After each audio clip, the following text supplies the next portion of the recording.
Have you ever wondered what forms the essence of the Christian faith? The Christian faith is a fascinating journey, simple enough for a child to grasp, yet deep enough to keep learners engaged for a lifetime. It's about understanding and loving God, trusting in His ways, and following His commands, which leads us to a life of blessings. At the heart of this faith lies the belief in Jesus Christ. This belief is not just an abstract idea, but a commandment as laid out in the Bible.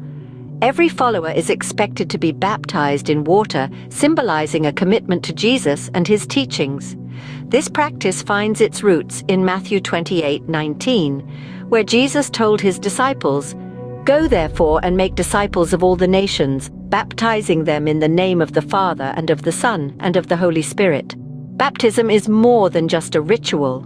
It's a living depiction of the burial and resurrection of Jesus Christ, a visual representation of His saving work. As we submerge in the water, it completely engulfs us, just as the grave enveloped Jesus. And as we emerge from the water, we are symbolically raised to walk in newness of life, ready to live a life that echoes His teachings.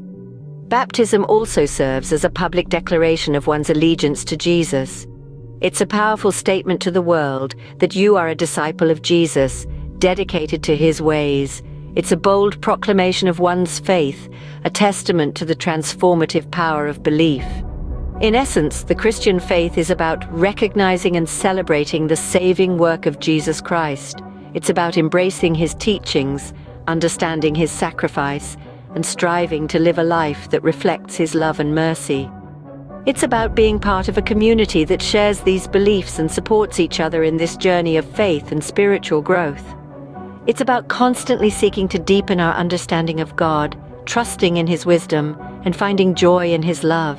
Knowing the core of Christian faith is important, but how do we live it out in our daily lives? An essential part of practicing the Christian faith is spending time in Bible reading and prayer. These acts serve as a conduit, deepening and strengthening one's connection with God. When we immerse ourselves in the Scriptures, we get to know God, His character, His promises, His ways, and it is in knowing that we grow to love Him. Prayer, on the other hand, is our direct line to God. It is a divine dialogue where we express our love, our gratitude, and yes, even our worries and doubts. The beauty of knowing God's ways is that it sparks a chain reaction. To know Him is to love Him, and when we love Him, we trust Him. This trust then propels us to obey Him, and in this obedience we find ourselves blessed in ways we never imagined.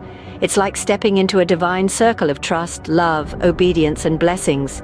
Now let's talk about resisting temptation and sin.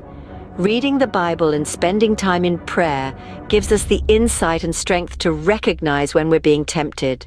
It equips us with the spiritual armor to resist the wiles of the enemy. It's like having a spiritual compass that always points us in the right direction, no matter how strong the winds of temptation may blow. But the Christian faith isn't a solitary journey. It thrives in fellowship with other believers.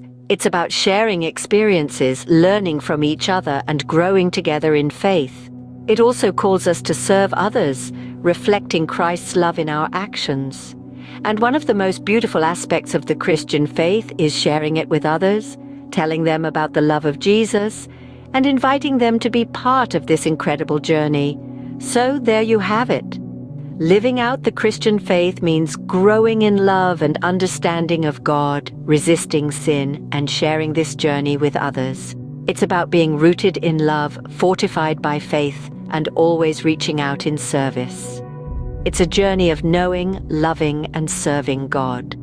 And what a beautiful journey it is. One of the passages that can help us understand the Christian faith better is Matthew 24. But what does it tell us? In this chapter, Jesus foretells the destruction of the temple and the signs of His return and the end of the age.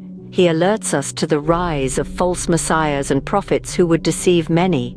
Jesus talks about the distress and persecution His followers will face, but offers reassurance that those who stand firm will be saved. He stresses the significance of preaching the gospel to all nations before the end comes. Jesus warns about the abomination that causes desolation, advising His followers to flee when they see it. he describes the signs that will accompany his return and the gathering of his elect. He compares his return to the days of Noah, a time when people were unprepared for the flood that was to come. This passage underscores the importance of vigilance and readiness for Jesus' return.